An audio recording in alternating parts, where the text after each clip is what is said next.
Good afternoon, Marilyn. Good afternoon, ma'am.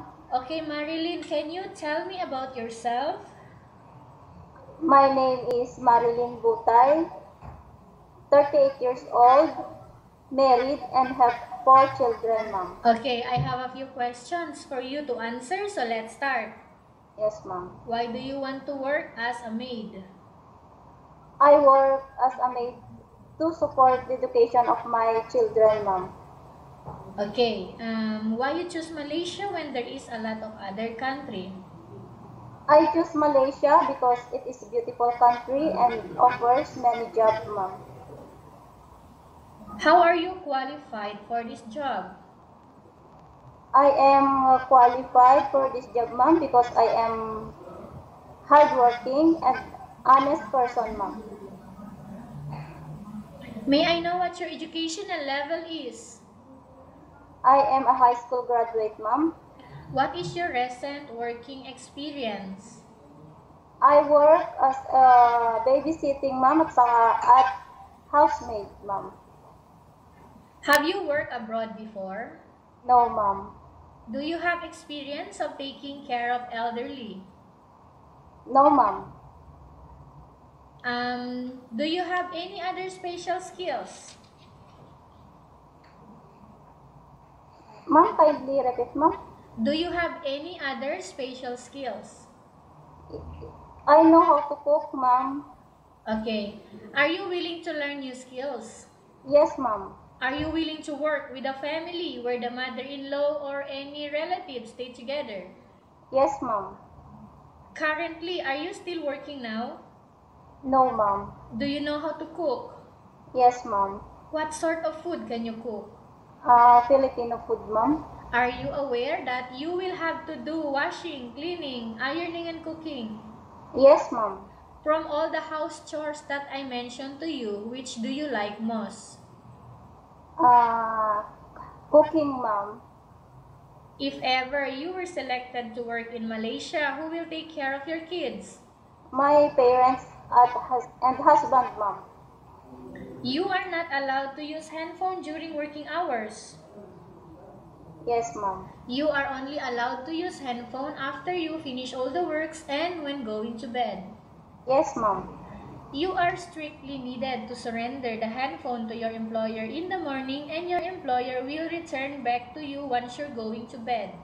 Yes, ma'am. You are strictly needed to surrender the handphone to your employer in the morning and your employer will return back to you once you're going to bed.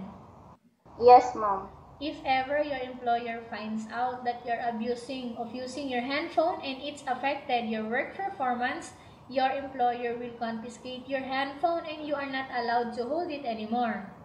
Yes, ma'am. Instead, your employer will allow you to call to your family 3 times in a month. You only allowed to bring normal phone and you are not allowed to bring smartphone. Are you Yes. agreed for the terms and condition? Yes, ma'am. Are you agreed to the rules and regulation for the handphone? Yes, ma'am. How many years is the contract as you agreed and understands? 2 years, ma'am. Can you describe for me your ethics, your attitude? I am hardworking, kind, and honest person, ma'am. How can you assure to us that you will work hard in Malaysia? I work hard in Malaysia because I want to support the education of my children and for the finances of my family, ma'am. Can you promise not to use the telephone without the permission of your employer? Yes, ma'am. Can you promise not to put on makeup but to dress properly while work? Yes, ma'am. Can you promise not to invite friends and relatives without the consent of your employer? Yes, ma'am. Can you promise not to ask for advance salary from your employer under any circumstances? Yes, ma'am. Do you really understand of the rules and regulation of the agency? Yes, ma'am.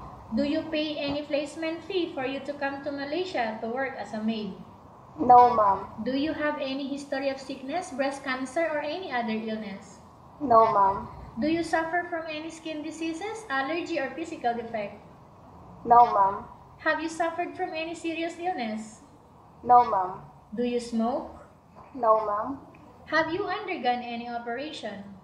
No, ma'am. Are you medically fit or are you fit to work? Yes, ma'am.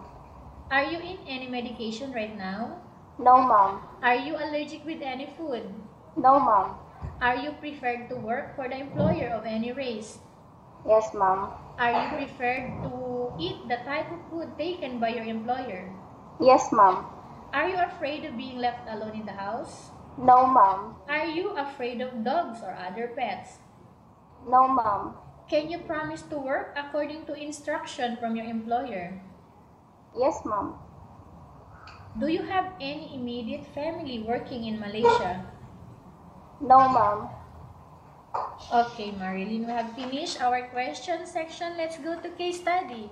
I have a Yes. case study for you and I want you to answer me truthfully. Yes, ma'am. Upon arrival in Malaysia within 6 months only, if ever any of your family members passed away, what will you do?